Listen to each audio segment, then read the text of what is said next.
প্রত্যাবর্তন দিবসের আলোচনা সভায় প্রধান বক্তা জেলা আওয়ামী লীগের সাধারণ সম্পাদক শাহীন চাকলাদার বলেছেন, ১৯৮১ সালে শেখ হাসিনার স্বদেশ প্রত্যাবর্তন ছিল দেশের জন্য আশীর্বাদ স্বরূপ। তার সুযোগ্য নেতৃত্বেই বাংলাদেশ এখন বিশ্বের রোল মডেল। শুক্রবার বিকেলে যশোর জেলা আওয়ামী লীগের কার্যালয়ে প্রধানমন্ত্রী শেখ হাসিনার স্বদেশ প্রত্যাবর্তন দিবসের আলোচনা সভায় তিনি একথা বলেন। এ সময় তিনি আরও বলেন, বাংলাদেশের মানুষকে মুক্তি দিয়েছিলেন, গণতন্ত্রকে পূর্ণরূপ দিয়েছিলেন এবং একটা স্বাধীন সার্বভৌমত্ব রাষ্ট্র পূর্ণরূপ পেয়েছে এবং বঙ্গবন্ধুর কন্যা আসার পরে গণতন্ত্র পূর্ণ প্রতিষ্ঠিত হয়েছে এবং সরকার আপনারা দেখেছেন গণতান্ত্রিক সরকার। তো আজকে আমরা এই দিনে দাঁড়িয়ে এই ৪৪ বছর পর আমরা কিন্তু দেখছি ষড়যন্ত্র সেই গন্ধ এখনো পর্যন্ত আছে। বারবার তাকে হত্যার চেষ্টা করা হচ্ছে। এখনো পর্যন্ত এই সরকারকে উৎখাত করা এবং মাননীয় প্রধানমন্ত্রীকে হত্যা করার জন্য ষড়যন্ত্র চলছে। আমাদেরকে ঐক্যবদ্ধ থাকতে হবে।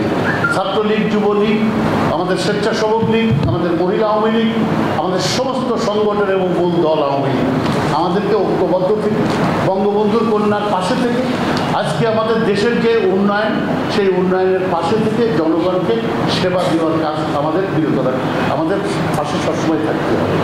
এই কাজটুকু আমরা করব এবং একটা জিনিস মনে রাখতে হবে, আমরা ১৫ বছর ৪ মাস রাষ্ট্র ক্ষমতায় একটা, যার কারণে আমরা অনেকেই বিরোধী দল খাটি নাই, অনেকেই নতুন এই রাষ্ট্র ক্ষমতায় আসার মধ্য দিয়ে সরকারি দলের সুবিধা ভোগ করা এবং সরকারি দলে থেকে আমরা কিন্তু বুঝি নাই যে কীভাবে রাষ্ট্র ক্ষমতায় আমরা এসেছি। অনেক রক্তের বিনিময়ে আমাদের কিন্তু আজকের এই রাষ্ট্র ক্ষমতা। ফলে এই রাষ্ট্র ক্ষমতার আমরা সুফল ভোগ করতেছি। আমরা কি করছি? আমাদের ভিতরে অনৈক্য সৃষ্টি করছি। আমরা ওই সময় জানি কি নির্যাতন, কি অত্যাচার, কি মারধর এবং বিএনপি জামাতের সন্ত্রাসীরা আমাদের উপরে কি অত্যাচার করেছে।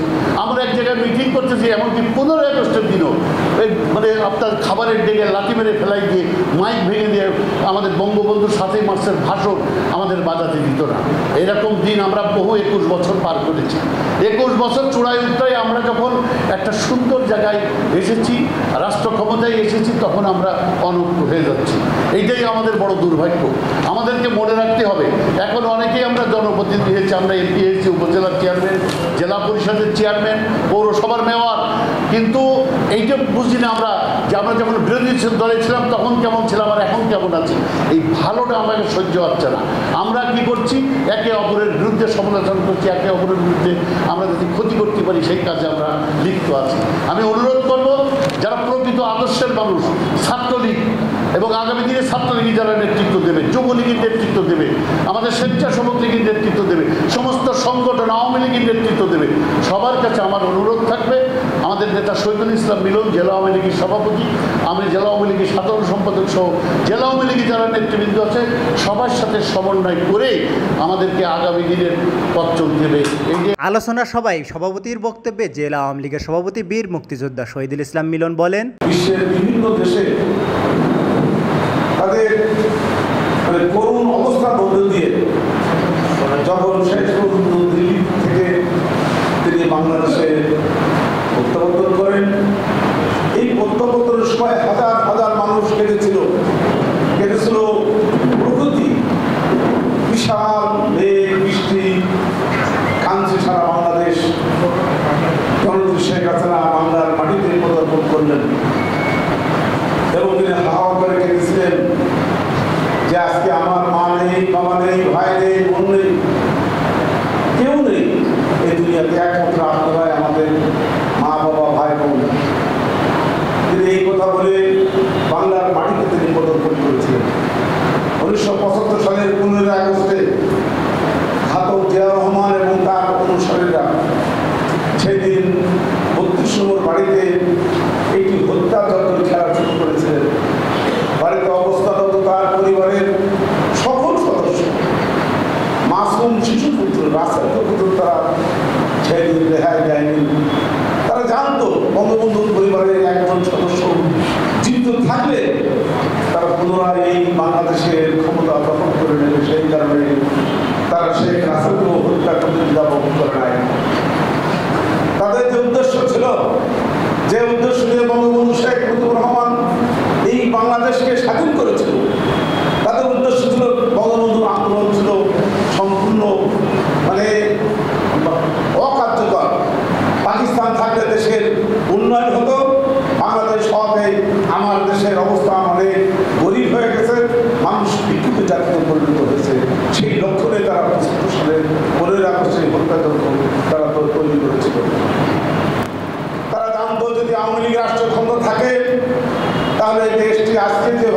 উন্নয়নের শিখরে উঠছে বঙ্গবন্ধুর হাত থেকে। বঙ্গবন্ধু যদি জীবিত থাকে এই দেশ অনেক এগিয়ে যাবে এবং এগিয়ে যাওয়া শুরু করেছিল। বঙ্গবন্ধু 10 টাকা থেকে 3 টাকায় চালের মূল্য নামিয়ে দিয়েছিলেন। বঙ্গবন্ধু সারা দেশে স্কুল, কলেজ, মাদ্রাসা, রাস্তা, ব্রিজ, কালভার্ট তিনি নির্মাণ কাজ শুরু করেছিলেন এবং যখন নিজের অর্থে স্বয়ংসম্পূর্ণ হতে চলেছিলেন ঠিক সেই মুহূর্তে বঙ্গবন্ধুকে হত্যা করা হয়। আজকে শুধু এখানে শেষ নয়, 2004 সালে 21শে আগস্ট বাংলাদেশ আওয়ামী লীগের কার্যালয়ের সামনে যখন জননেত্রী সন্ত্রাস বিরোধী একটি মিটিং করছিলেন, সুপরিকল্পিতভাবে তারেক জিয়া এবং তার পুত্র তারেক জিয়া এবং খালেদা জিয়া একত্রিত হয়ে সেই দিন আওয়ামী লীগকে নিশ্চিহ্ন করার জন্যে তারা সেই দিন বঙ্গবন্ধু জননেত্রী শেখ হাসিনার সভাস্থলে তাকে লক্ষ্য করে 14টি গ্রেনেড নিক্ষেপ করেছিল।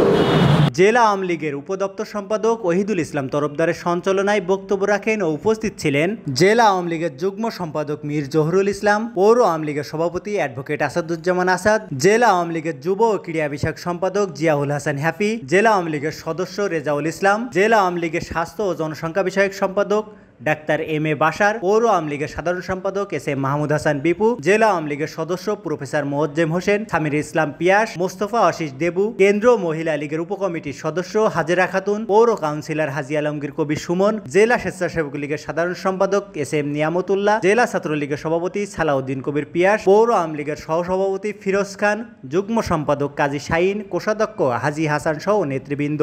ডেস্ক রিপোর্ট, সমাজের কথা।